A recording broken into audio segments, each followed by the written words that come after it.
Assalamualaikum warahmatullahi wabarakatuh. Kembali lagi bersama saya di channel Ridwan Rianto. Sahabat semua, pada kesempatan kali ini saya akan membahas mengenai bonsai kelapa, khususnya untuk menjawab sahabat semua yang seringkali bertanya, apa sih sebenarnya yang harus kita lakukan untuk membuat bonsai kelapa itu menjadi indah.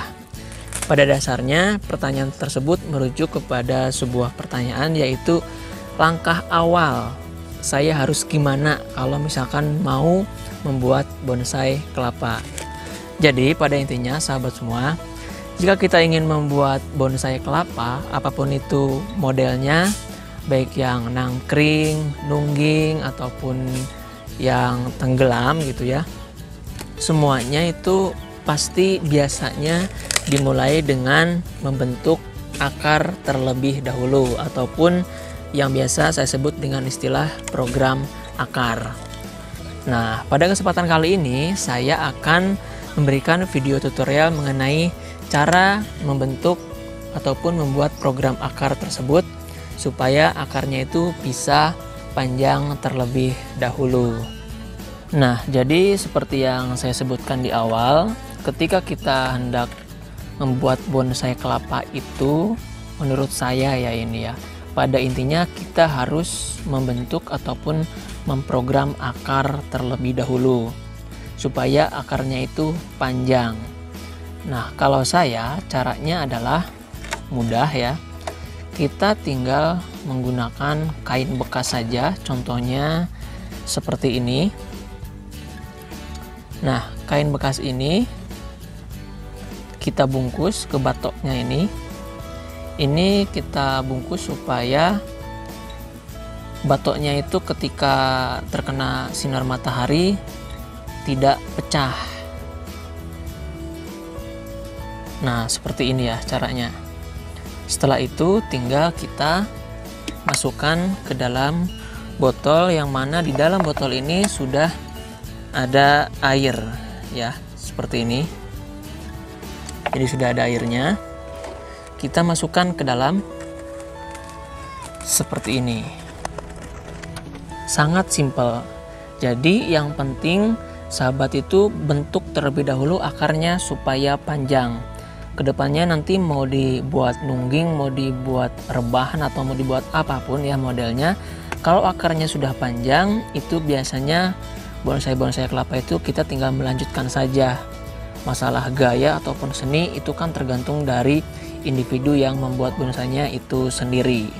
Selanjutnya, kalau misalkan bahan ini tidak ingin buyar, misalkan lepas atau bagaimana, sahabat tinggal ikat saja menggunakan karet, tali, lakban ataupun apapun itu ya. Yang penting jangan sampai kainnya lepas dan tidak menaikkan air yang dari bawah sini ke atas.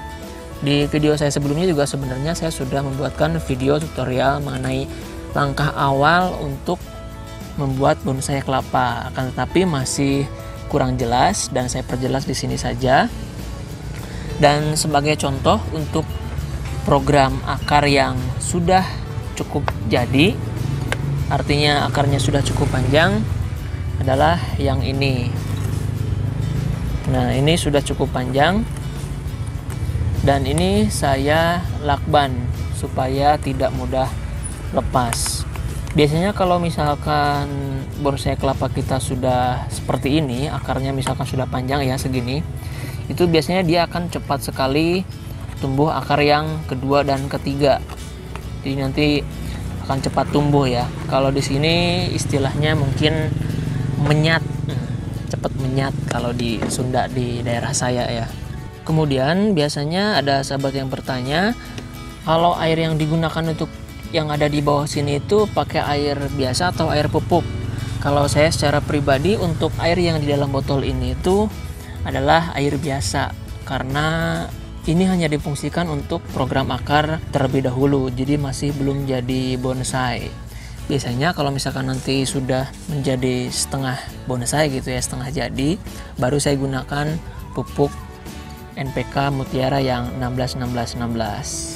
Lalu oh ya, kain. Untuk kain bebas, tapi kalau bisa usahakan sahabat menggunakan kain flanel. Contohnya yang seperti ini. Kalau kain flanel itu daya resap airnya sangat bagus. Ini biasanya digunakan untuk petani-petani hidroponik. Tapi kalau misalkan sahabat tidak punya kain flanel, pakai saja kain biasa. Contohnya seperti yang saya gunakan. Ini semuanya kain bekas baju ya. Pokoknya tidak harus idealis, yang ada pakai saja. Yang penting toh tujuannya supaya bonsai kelapa kita itu akarnya tumbuh. Dan hari ini sebagai pengingat adalah tanggal 18 Juli 2020.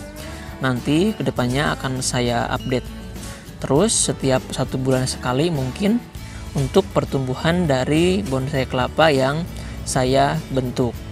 Mungkin untuk kedepannya yang akan saya videokan adalah bonsai kelapa yang ini. Karena kalau menunggu yang tadi itu mungkin akan cukup lama ya. Sebagai dokumentasi, jadi nanti diingatnya dari video ini dimulai yaitu tanggal 18 Juli 2020 terhitung sebagai HST, yaitu 0 HST, hari setelah tanam. Mungkin ada yang bertanya, kenapa harus 1 bulan sekali Kak update review pertumbuhannya?